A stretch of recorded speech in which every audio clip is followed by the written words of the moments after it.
Refuser de souffrir, c'est refuser de vivre. La culture ambiante, par la publicité et les médias, ne cesse de nous seriner son évangile, entre guillemets, prend comme règle de vie de fuir la douleur à tout prix et de ne rechercher que le plaisir. Elle oublie de dire une chose: il n'y a pas de moyen plus sûr de se rendre malheureux que d'adopter ce principe de conduite. Je ne veux pas faire l'apologie de la souffrance, elle est à soulager autant que possible, mais elle fait partie de la vie. Vouloir l'éliminer complètement, c'est supprimer la vie elle-même. Refuser de souffrir, c'est refuser de vivre. Et en fin de compte, refuser ce que la vie peut nous apporter de bon et de beau. Je relis cette phrase parce que elle peut nous étonner, mais en comprendre le sens, c'est la clé de ce que la souffrance peut nous apporter. La souffrance fait partie de la vie. Vouloir l'éliminer complètement, c'est supprimer la vie elle-même. Refuser de souffrir, c'est refuser de vivre. Et en fin de compte, refuser ce que la vie peut nous apporter de beau et de bon. Celui qui veut sauver sa vie la perdra, et celui qui accepte de la perdre la sauvera, nous dit Jésus. Et cet évangile-là est plus fiable que celui de la publicité. Je n'ai rien évidemment contre le plaisir, qui est une chose bonne et qui lui aussi fait partie de la vie. S'il n'y avait pas de plaisir, on ne pourrait pas faire plaisir. Ce qui est la manière la plus normale de manifester à quelqu'un qu'on l'aime. Mais je suis très frappé de constater dans le comportement de beaucoup de personnes combien fréquemment, en fuyant une petite souffrance normale et qui serait à assumer, on s'en inflige de bien plus grandes. J'ai vu par exemple des parents se désoler pendant des années, tout simplement parce qu'ils n'avaient pas accepté la vocation d'un de leurs enfants. On refuse la souffrance d'une séparation, d'un choix différent de celui qu'on avait espéré. Et on s'inflige ainsi des années de tourments. Les exemples seraient innombrables. Cela pour dire que l'acceptation de la souffrance et du sacrifice, quand ils sont légitimes bien sûr, n'est pas une attitude masochiste et suicidaire, c'est tout le contraire.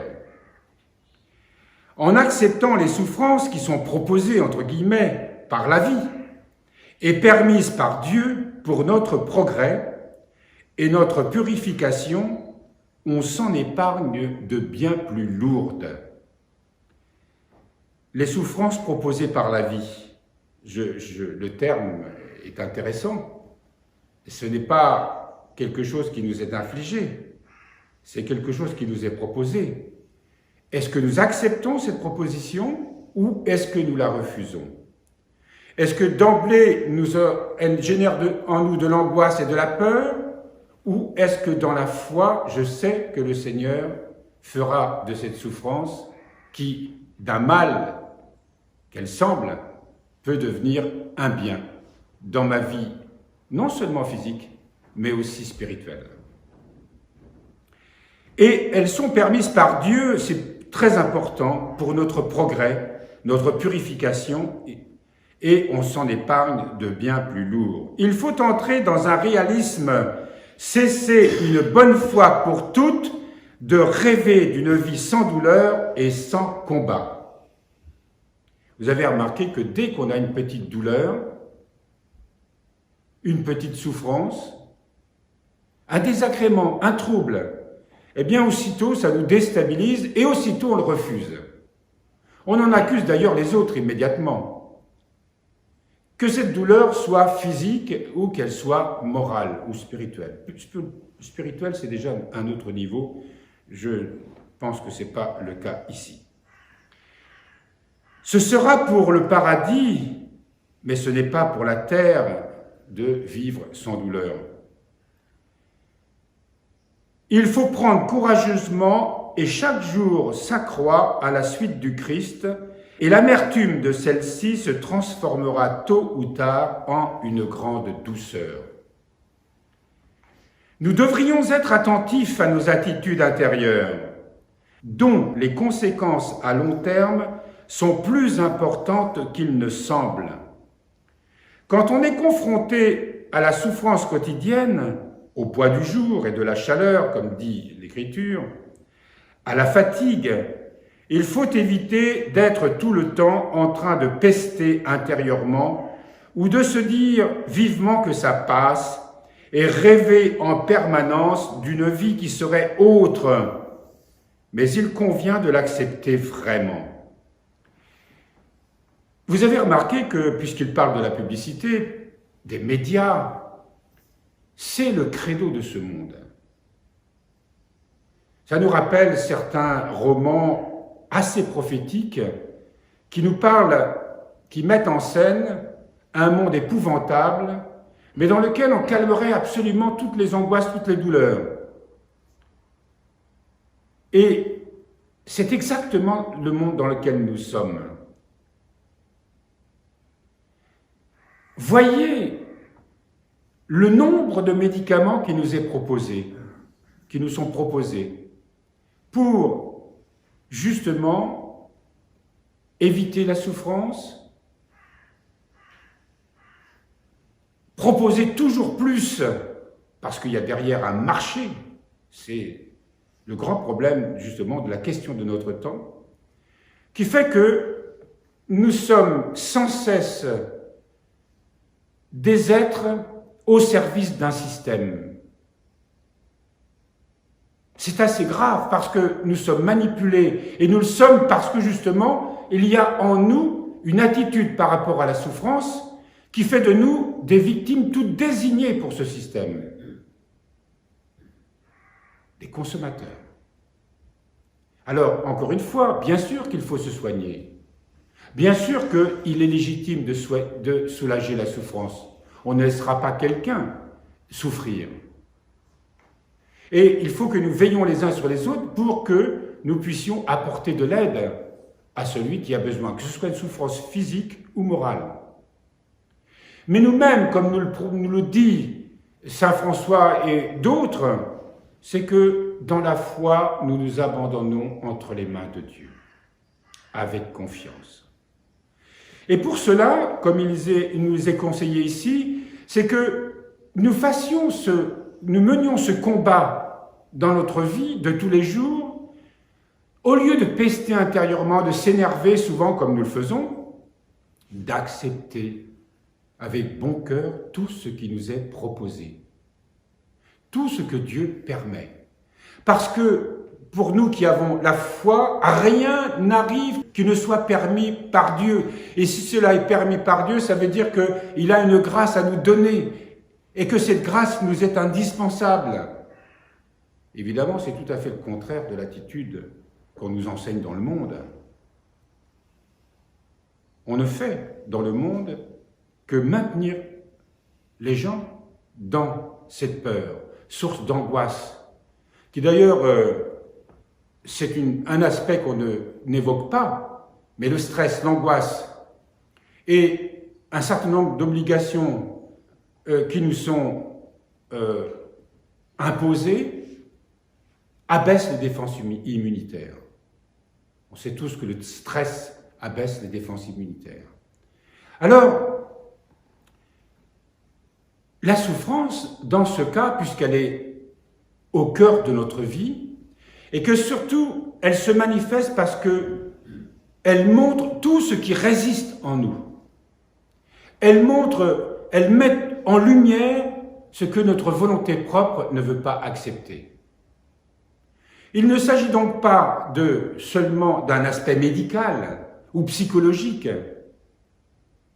mais on entre directement dans un aspect ô combien essentiel et qui est le cœur de notre vie chrétienne, de mener un combat grâce à la souffrance contre sa volonté propre, contre l'orgueil. Tout ce que en nous, nous voulons sans cesse maîtriser. Et ce qu'on ne peut pas maîtriser, évidemment, et qui nous est imposé, on le refuse. Là, on nous propose au contraire de l'accepter dans la foi. La vie est bonne et belle telle qu'elle est, y compris avec son poids de douleur. Quand Dieu a créé l'homme et la femme, il a déposé sur toute vie humaine une immense bénédiction, laquelle n'a jamais été retirée, malgré le péché et son cortège de souffrances. Car les dons et l'appel de Dieu sont irrévocables, nous dit saint Paul dans l'Épître aux Romains. Surtout le premier don et le premier appel qui est celui de la vie. Toute existence, même soumise à la douleur, est infiniment bénie et précieuse. Toute existence, même soumise à la douleur, est infiniment bénie et précieuse. Voyez, par exemple, parce que la souffrance, évidemment, nous amène à considérer ce qui se passe dans ce monde. La naissance d'un enfant handicapé, ça nous paraît d'une terrible injustice. Justement, dans ce monde, nous sommes entrés dans la réalité de ce qu'on appelle l'eugénisme. C'est-à-dire de supprimer, puisque maintenant on aura l'autorisation de supprimer un enfant la veille de sa naissance, au 9e mois. Aujourd'hui, pour des raisons pseudo-humanistes, nous pouvons, selon les critères qu'on se donne, supprimer n'importe quelle vie. Parce qu'elle sera un problème pour les parents, un poids pour la société, etc. Alors que dans le mystère de la douleur, accepter, cela devient mystérieusement un chemin de libération, de sainteté. Et pour la personne qui est affligée par le handicap, et par ceux qui entourent et accompagnent cette personne handicapée. Vous remarquerez que le discours que je tiens ce matin, c'est un discours qui n'est plus acceptable dans notre monde. Je ne sais pas si je vais pouvoir publier cette vidéo.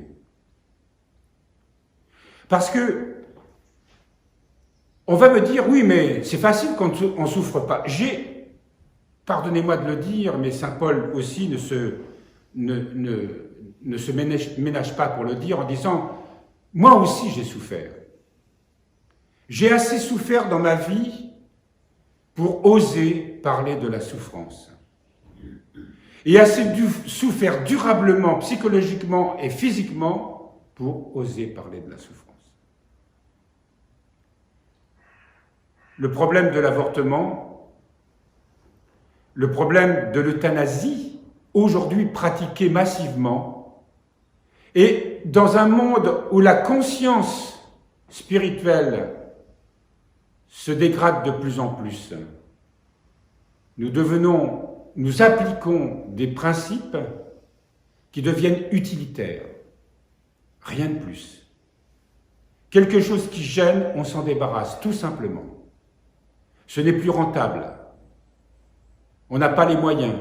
Et la société, incapable de s'occuper justement de ceux qui souffrent, de ceux qui sont dans la difficulté, eh bien, au nom d'un certain humanisme, on tue. C'est aussi simple que ça.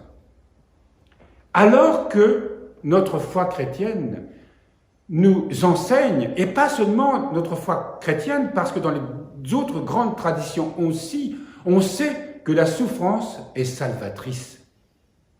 Sinon, la croix est un non-sens. C'est pour ça que la croix est un scandale pour les Juifs, une folie pour les Grecs.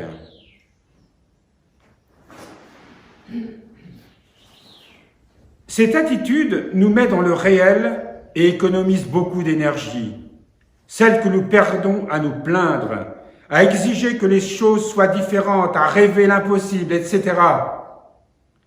Elle est d'autant plus légitime qu'en tant que chrétiens, nous sommes certains qu'une éternité de bonheur nous attend. Un bonheur sans fin illuminera leur visage, dit l'Apocalypse au chapitre 22. Nous n'avons donc aucune raison valable de nous plaindre des difficultés de cette vie.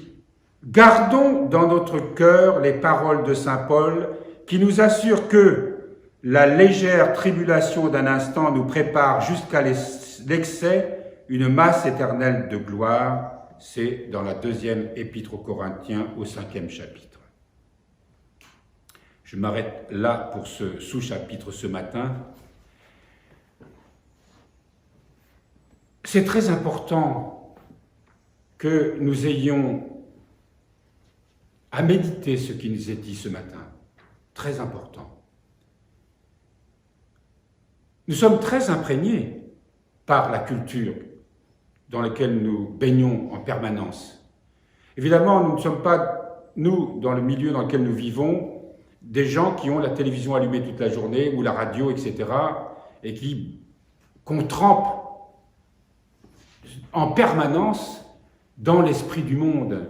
Et voyez combien ceux qui sont immergés et qu'on immerge volontairement en permanence dans cet esprit, combien il est difficile pour eux, évidemment, de concevoir tout ce que nous avons dit ce matin. C'est même insupportable pour eux, incompréhensible, et je passerai pour quelqu'un au moins inconscient et stupide, et au plus comme un criminel. Le mot est fort, c'est vrai, mais nous-mêmes, nous devons faire l'expérience de cette grâce qui est donnée dans la souffrance.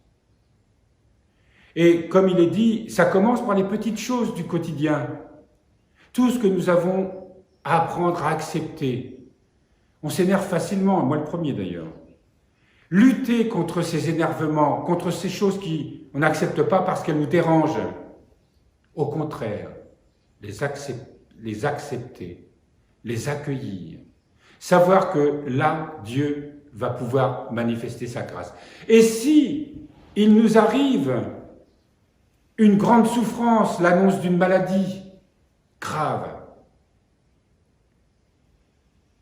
ayons la même attitude. Et ce sera d'autant plus facile qu'on aura déjà pratiqué cette acceptation au cours du quotidien. Tôt ou tard, nous tombons malades. Tôt ou tard, nous irons à l'hôpital. Tôt ou tard, nous aurons des traitements pour soigner nos maladies. Mais si nous ne profitons pas de ces maladies, de ces souffrances, de ces épreuves, comme vraiment la matière de notre vie spirituelle, alors nos souffrances, nos maladies, nos handicaps, la vieillesse ne serviront à rien. Et c'est dommage, parce que Dieu a des trésors à nous donner, vraiment, à travers tout cela.